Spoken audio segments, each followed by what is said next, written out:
Hi, welcome to the first episode in a possible series. Depends how much good reception I get. Where as a 1600 player, I'm going to try and explain my thought process for those who are under 1500. I've improved quite a bit since I made that Reddit post. I was 1570 back then.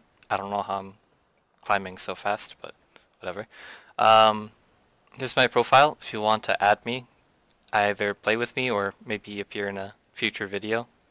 Again, if it gets good reception, then yeah, you can do so. So I'm gonna go play that game. Okay, so matched up against Sreki. Gonna play d4, as it's my personal preference. Some of you guys like e4. Okay, let's go c4, play the Queen's Gambit. Okay, so this is the Queen's Gambit declined. If he played c6, it would have been the Slav defense. So the move here, I think, is knight f3. Pretty sure knight to c3 is also fine, though. Okay, gonna just follow the opening theory for now. Okay, so have a couple options here. I could go queen b3 or queen c2. Queen c2 looks more appealing though because, as you can see, this critical e4 square, if I go to b3, then not protecting it anymore. Because this knight is pinned, so his knight could come in there. Or he could probably just play c5, keep his bishop anchored there. Gonna play queen c2.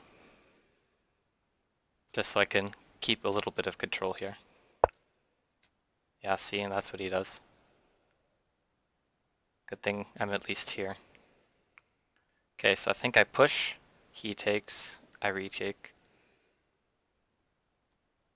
That looks fine. If I go with the bishop, recaptures, he takes here and then I recapture the knight. Actually, I think I like that more. I'd prefer not to have doubled pawns. I think his plan here, though, is to just get the dark squared bishop and then retreat here. So we can have a bishop pair. I don't know if I played this perfectly right. It's probably fine, though. I'd have a bit of a developmental lead, if that's how we decide to play it. Okay, I'm just gonna... I don't want to move my queen twice in the opening. I'm just gonna play e3 so I can also open up this bishop diagonal.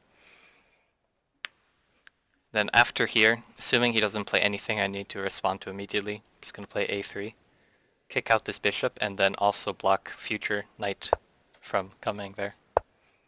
So yep, that's what I'm gonna do. And it looks like he goes back. Okay. So here I could play d3 or e2. The way you decide between the two, as far as I can tell, is that you go e2 if you want to preserve your light squared bishop, which I definitely do.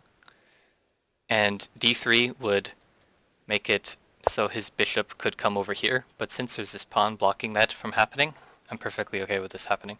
Since I just moved my bishop, I'll probably retake with the knight if he takes here. So, I don't know, if you're one of the lower end players, don't know why he did this, it's just because I'm hitting it twice, the queen and bishop. It's not really planning to do much other than preserve the pawn. Actually, wait, shouldn't I have just taken? I think I just screwed up here. Take, and then win the pawn. I think I just do that now, though. And he can't recapture here, because his knight's under attack. And I'll recapture here. Okay, he's got two attackers on this pawn. Got one defender. Especially one that's being attacked right now. So I think I defend the pawn like this. So if I defend here, he takes, recapture, and then the pawn's going down. Oh, but then again, if he takes here, I recapture. So yeah, no, this is fine. Just defend like this. If he takes here, oh, but now my knight's blocking me. So if he just goes for this. But, see, my calculations are so messed up. I just like went from, okay, this is fine, no, this is not fine, no, this is fine. 1600 plays, woo, totally qualified to be teaching people. Okay, so he takes here, I recapture with the queen, then I can win that pawn. Okay, he doesn't do that.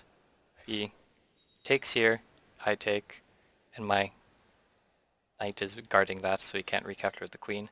If he takes here, and if he just decides not to take with the queen immediately, takes here, then he can take there, but my queen would be able to go there. Okay, so enough dilly-dallying. Gonna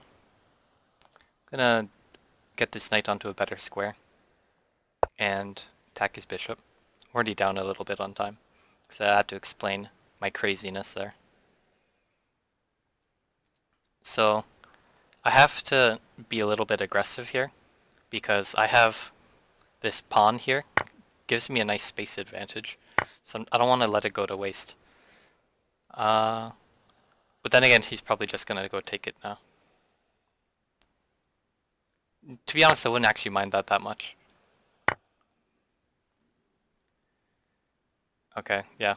So I was thinking, when you have an isolated pawn, and although that pawn wasn't exactly isolated because I could just move this pawn up, it was still somewhat alone. You want to take advantage of it by using the space it gives you in the center, going on an attacking adventure. And you should probably know, when you attack, you want to preserve your pieces, which means not trading. It looks like he went ahead, traded it all anyway. I traded my weak pawn for this normal pawn here. So I'm up a pawn. I'm gonna get my knight into a central square and attack his queen so he has to move it again. I have to figure out my plan for this game. I could just trade pieces, because I'm up a pawn.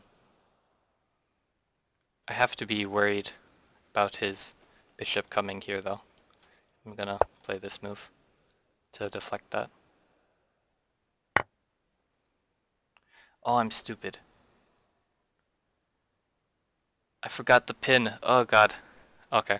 I'm gonna go here just so I can recapture the pawn and also guard that square. Probably gonna just do this though. And then I have to move back maybe here. And then he recaptures there. Not the best start for me.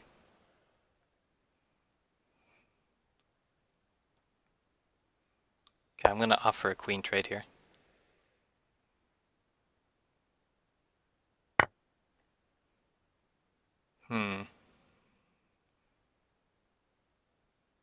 Okay, so if I take, he recaptures here. That opens up this rook file. But then again I win this bishop, so yeah, let's do that. I think he made a blunder here. He has to take it, I mean, he's not just gonna let me be a queen up. And yep, now your bishop's gone. I think you realize that. Okay, the rest of this game should be fairly simple, so long as I don't counter blunder. So, I guess the thing I don't want to do is move my... Oh, he just resigns. Okay, so I don't want to move my knight rook here, because then he'd just take here. Let's see how I would probably win this game. I don't know, I guess it's simple enough. Just move this pawn here maybe. Just start pushing probably. Anyway, I guess it's a premature-ish video. Probably. I didn't really want the game to be ended like that. I wanted a more close game, I guess, in a sense, but I made a mistake, he made a mistake. His mistake was a little bit bigger though. So yeah, I guess that's the first video. This explained a few things, then yeah, let me know. Maybe I'll continue making these.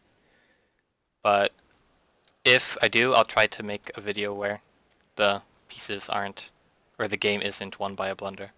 Like this one was kind of bad. I've actually tried to make this video for quite some time, and let me tell you, at this level, it's so hard to find a game where the game isn't decided by blunders.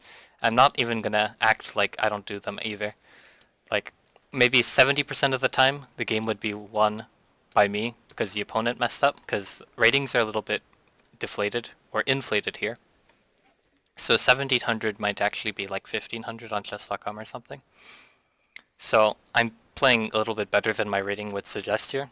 So I win most of my games, but yeah, My games haven't really been going well in terms of not blundering, which is what I wanted. Anyway, that's besides the point.